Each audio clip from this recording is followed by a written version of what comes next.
Oh man, it's just nice to see Bears football is back. I don't care, it's preseason, whatever. I'm just happy to be watching the Chicago Bears again. Yup, baby, it's time. It's Bears season once again. And I, Alex, am back for my 6th season talking about every single Bears game. This is only the second year I've done preseason games. I only did them last year because I was so interested in the team with Caleb and Rome and Hard Knocks mainly. I had so much optimism, so much excitement for that team. I was like, what the hell? Let's talk preseason. I'm just so excited about this team. I'm still excited about this team, but for different ways. Mainly because I'm hoping that the problems, the massive problems from the team last year, kind of get fixed around, and I want to see what a new head coach, who's probably the most exciting head coach hire in Bears history, can do. So what does Ben Johnson bring? He brings aggression, he brings creativity, and he brings a high standard of excellence that Bears fans have been wanting to see out of this team for a while. Now, every head coach says, I have a high standard of excellence and whatnot, right? I truly feel it from Ben Johnson. From what players have said, from what other coaches have said, I truly feel when he says stuff like that, he means it. He demands respect. And he's built a great coaching staff as well, in my opinion. He's brought Dennis Allen in for his defensive coordinator. Declan Doyle is super young and is going to be the offensive coordinator. But then their assistant coach line consists of guys like Al Harris, Eric Bieniemy, and Antoine Randall, all former NFL players. I think that there's a lot of experience in this coaching room. I feel like that there's a lot of room for growth on this team, and I feel like this crew is going to be able to get more out of the talent on the roster than Matt Eberflus ever would have gotten out of last year's team or this year's team. So that was mainly what I was looking out for. How was Ben Johnson going to do in his first game as a head coach? What certain things was he going to have to learn about being a head coach? What type of things was he going to excel at? There are plenty of positives and negatives that you can talk about here. I feel like this is a very balanced approach, but I personally come up with a lot more positives than negatives. Before I start talking about the actual game, I want to make something very clear. The fact that the Bears did not win this game and ended in a tie does not indicate whether or not they're going to be good in the regular season or not. Because what do you know? The Bears went undefeated in the preseason last year and went 5-12. Teams can lose in the preseason. They could go winless in the preseason and have a great regular season and vice versa. Look at the 08 Detroit Lions. Won every single preseason game that they had and lost every regular season game that they have. Preseason wins mean nothing. So I'm not concerned about the outcome of this game. I'm concerned about the progress and the scheme and how does the team overall look. That's what I'm concerned about, not about W's or L's yet. That's in September. Now, as you noticed, Caleb Williams did not start in this game. Fine by me. I don't care. This is more about finding the players that you want on your 53-man roster more than anything. That's what really the preseason is all about, because you go into training camp with a ton of people. How do you narrow it down to the 53 people who are going to play on the Chicago Bears this season, and which guys are going to be on the practice squad to come up and play when someone evidently gets hurt? Because injuries happen in football. Tyson Bagent gets the start. Not many starters are playing. There's only a handful of guys who we know are going to be in the rotation, especially in the receiver position, i.e. Colston Loveland and Luther Burden, both playing out there, getting some significant time for their first NFL action, which is always a good idea to get your rookies out there and playing in the preseason. Yeah, the Bears would go 3 and out in their opening drive. Incompletion to Loveland, a sack, and another run, catch and run from Loveland. He's short of the line, obviously, and that's punted away, but this sets up the Dolphins' starting offense. Like, their top offense, for the most part, is out there and playing. Achane, Tua Tagovailoa, they're both out there and they're playing in this preseason game. And as I heard on the broadcast, Tua wanted to start in this game. He didn't feel like he was doing a great job, especially in those joint practices, so he wanted to get some game action. And he was there for one drive, converted a 4th down, a couple nice throws, if you will.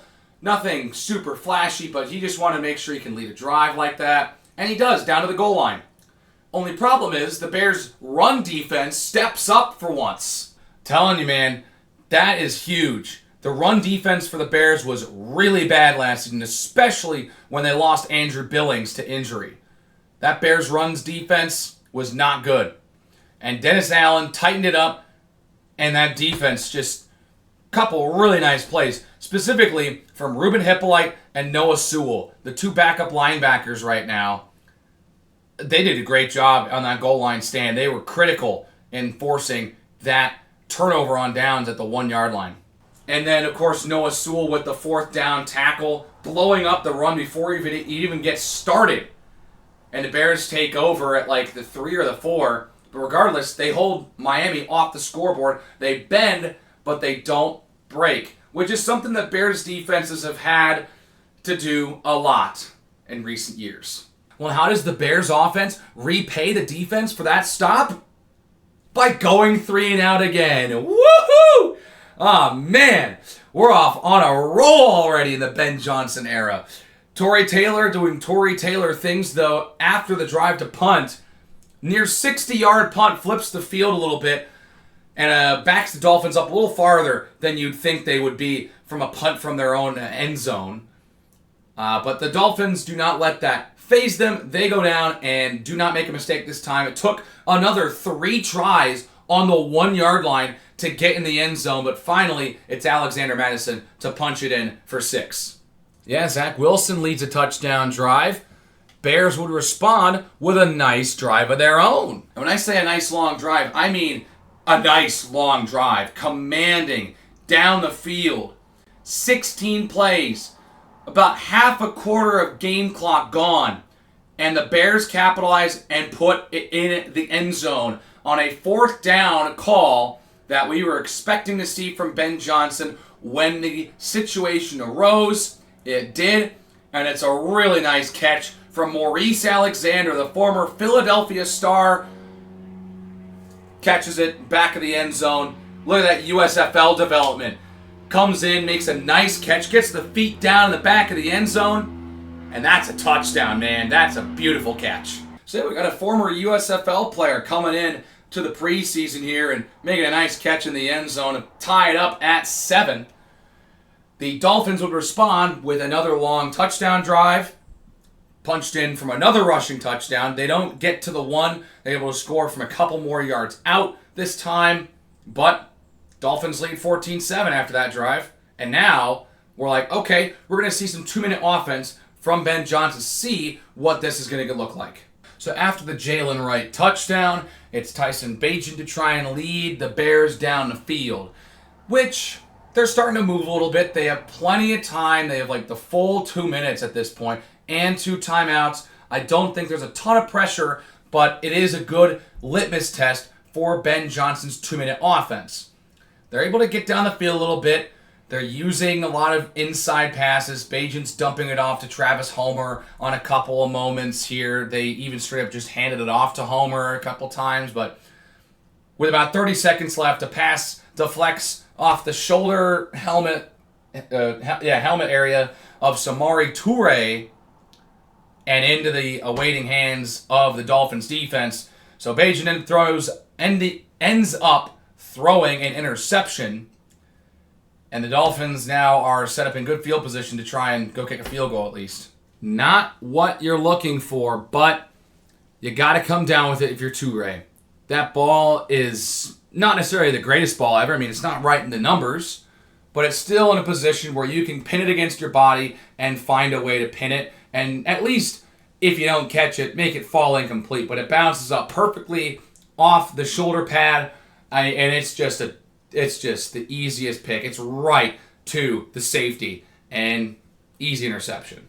And then the Dolphins go 4 and out. They fail a 4th down conversion, and the Bears are going to get like one play with like 5-6 seconds left to try and see if they can do something. We'll see if they take a shot to the end zone or if they're going to try and see if they can set up a long field goal. And they go to set up a long field goal as Tyson Bagent finds Luther Burden, and he steps out of bounds right before the clock hits 0. It's a 57-yard attempt for Cairo Santos, who had some length issues, some distance issues last season. had some low trajectory kicks, and as a result had a handful of kicks blocked.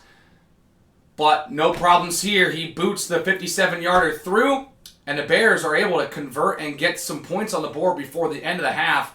You'll love to see that. See, here's the interesting part about that sequence.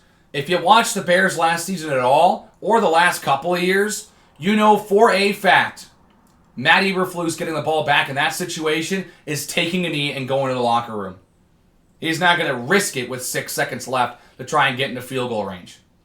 Not going to risk it. He's going to take the knee, head to the locker room. Ben Johnson, the aggression showing there. They're able to execute a short crosser. Burton's able to get out of bounds. And the Bears put up 3 points on the board. And so it's subtle things like that that make you excited for what Ben Johnson can bring. The subtle aggression that you can already tell defensive coaches like Matt Eberflus would not risk it. They just take the knee and head to the locker room. Not Ben Johnson. He sees an opportunity for some points on the board, and he takes it. And obviously with the game ending in a 24-24 tie, proved vital. Bears would have lost that game if they couldn't convert there or just taking the knee. Anyways, that was really the major portion of the game, but I will mention a couple things in the second half. Austin Booker came through and had a monster day. 3 sacks and a forced fumble on Quinn Ewers, setting up the Bears inside the 10 in the third quarter. Case Keenum comes in, and on third down, as he escapes the pocket and starts to run towards the line of scrimmage, he could have easily run it in for a touchdown. Instead, he throws to Haskins for a touchdown, and the Bears would take the lead. Pardon me, not Haskins. Deion Hankins made that catch in the end zone.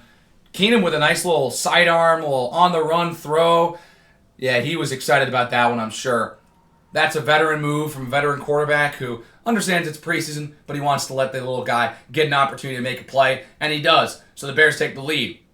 Keenum would throw a second touchdown pass in the fourth quarter on a really nice ball. Even though it was wobbling a little bit, it was still in the right location, and it was caught by Ja'Day Walker in the corner for another touchdown in the fourth quarter, and that was a really nice catch. And he had the nice celly, the little trick you can do where you step your foot on the ground and it makes it look like you're floating and levitating. Did that trick. That was super cool. But what I want to talk about, and something that we really probably won't see because this got called back, the play before that Ja'Day Walker touchdown, Ian Wheeler, who's finally back after that ACL tear last season that was super emotional. I love that the Bears decided to keep him around, sign him so he could get some rehab and recovery, and he's back in the preseason, and he had a really nice run for a touchdown that ended up getting called back from a legal shift. He runs right into a couple tacklers, stumbles, backs up a little bit, immediately pivots, and there's a hole right here for him to blast through and into the end zone. And that was super nice to see him get into the end zone again, though unfortunate that it got called back from an illegal shift penalty, which they're going to be calling those a little more. There's a couple things that we were listening in the broadcast to hear about the changes and how officials are going to be a little bit more aggressive with the illegal shift and illegal formation type penalties. So, of course, in the preseason, you're also workshopping that as well, how you can adjust to those new rules. But yeah, Miami would get a third rushing touchdown later in the fourth. They had 3 rushing touchdowns inside the 10. The Bears didn't allow a ton of explosive plays. A couple to Taj Washington, the former USC star, with Caleb Williams. He made a couple nice catches, but for the most part, there really wasn't too much explosion from the Miami offense. If they were moving the ball down the field, they were moving it slowly and methodically, as opposed to getting a couple boom plays. So I'll give Dennis Allen credit for that, and his defense didn't really allow the big play, though. And I can't really even criticize his short game, because right on the goal line, they had 6 or 7 plays in a row where the opposing team, the Miami Dolphins, were inside the 3-yard line and couldn't score. That is very commendable. So I mean, there's a lot of positives to take away from it. Now the last thing I'm going to mention here, the end of the game. I think you know where I'm going with this if you watched it. Ben Johnson goes for it on 4th and 3 inside the Miami 40 when they could kick a field goal to take the lead. He instead decides to go for it. I thought that was a fine decision. Even though it was like Austin Reed, we're playing third string, I like the decision because guess what? The preseason is for trying new things. Why did you see Miami go for a couple 4th and 15s in the middle of the game? Like both teams were going for it on 4th down a lot. The only times they weren't was when they were backed up and it was a long 4th down conversion to get. That was it. If they were at midfield or in plus territory, they were going for it pretty much every time. He goes for it on 4th and 3, and Austin Reed undersells this ball. He goes for the shot, too, which is interesting. And I think that that's a sign with the Ben Johnson aggression. That's a sign that he's not going to back down in these situations. He's learned from Dan Campbell. He's been with Dan Campbell in these aggressive scenarios. He's got some tricks up his sleeve for 4th down. He wanted to try and take a shot. Didn't end up working. And then the Dolphins had a chance to go and win the ball game. I mean, this is all with under 2 minutes, by the way. That 4th down conversion was under 2 minutes to go. The Dolphins, they convert a 4th down on a nice throw from Quinn Ewers and a nice catch as well. And then the Bears defense stiffens. And on 4th and 15, they bring the house. I'll tell you what, it is nice to see a Bears defense blitz again. Matty Eberflus did not blitz a lot. He played a lot of zone coverage too. We're going to see more man. We're going to see more blitzes from Dennis Allen here. And I'm really excited because I do enjoy watching blitzes and man coverage. I think that it plays better to some of the strengths of this defense. They rush 8, and it's a free rush to Quinn Ewers, and he's spun down in Bears territory. Or no, in Miami territory, technically. So anyways, the Bears would get the ball on the plus side of the field. Another illegal shift false start penalty. And then 3 straight passes to John Jackson. Got a feel for him. He could not haul in. There's 2 drops there, I think. Especially on that first throw. Right out of the break. He was a little late to the ball and just couldn't squeeze it. Had his hands on it. That would have won the game right there. They failed the 4th down conversion. And then Miami gets one more play and they run the clock out and it's over. Game ends in a tie. And again, that's another moment where I'm realizing, you know what? It's the preseason. It's the preseason. Don't worry about it. It's a tie. It sucks. But it's the preseason. You're not caring about wins or losses in the first place anyways. Final thoughts. I thought that there were some good flashes from a couple of guys that we had been talking about. Austin Booker had a great day. Had those couple sacks, forced a fumble. It could have been taken in for 6, but a little bit of a tumble from Eccles. He kind of ends up just falling on it instead of being able to pick it up and run it in. Bears would score right there anyways on that goal-to-go ensuing drive there. But Austin Booker had a really nice day, and for him, that is going to help his stock in trying to find a place in this starting lineup. So I think that that's a great performance right there. Noah Sewell and Ruben Hippolyte had nice days. I thought they played well defensively. Terrell Smith, I totally forgot about this. Terrell Smith nearly had a pick 6 at the end of the first half. Just couldn't hang on to it. He read the route perfectly. Just couldn't hold on to the ball, and you know he was beating himself up there. But I trust in him. A couple of the others, the secondary was pretty good as well. Josh Blackwell had a nice day. A couple of those guys that we had seen towards the back end of the season that when people were getting a little hurt, Jonathan Owens, Elijah Hicks, Terrell Smith, Josh Blackwell, they were all in there and they were all playing well. So I thought defensively the team played a pretty strong game. And then offensively, Luther Burden he didn't have too many highlight plays, but his first catch was a 3rd and 15 conversion on a nice route. Bajan hits him, he's able to extend for a first down. We didn't see Loveland too much. Bajan didn't look awful. I thought he looked fine. Had that nice throw in the end zone to Alexander, who impressed me and is now kind of on my radar a little bit. We saw Devin Duvernay return a couple kicks. But we'll see where guys land and who ends up getting cut. I doubt anything crazy happens. I am interested to see what Kyle Monungai can do in these next 2 games. Because there might be... it's basically him or Roschon Johnson as the running back too. And in a Ben Johnson offense, that's a pretty important role. So I'd be really interested to see how he performs, because Roschon Johnson did not play at all in this game. I want to see how Monungai plays for the rest of the preseason as a rookie, and if he can convince his coaching staff to be the second running back on this Bears team. Overall, I mean, honestly, it was nice to see 3 passing touchdowns from Bears quarterbacks today in the preseason. I like that. 2 from Case Keenum, 1 from Tyson Bagent. All kind of nice throws, too. Like, it wasn't just guys wide open, easy rollout throw. Like, great throw from Bagent in the back of the end zone. Case Keenum with a nice running throw to Deion Hankins, and then the nice fade to Ja'Day Walker in the corner. I thought that the touchdown passes from the Bears quarterbacks were really tight today, and that, I think, really inspires me for what we can see in the regular season. You can see that these guys have been working these quarterbacks in some of these tougher throws.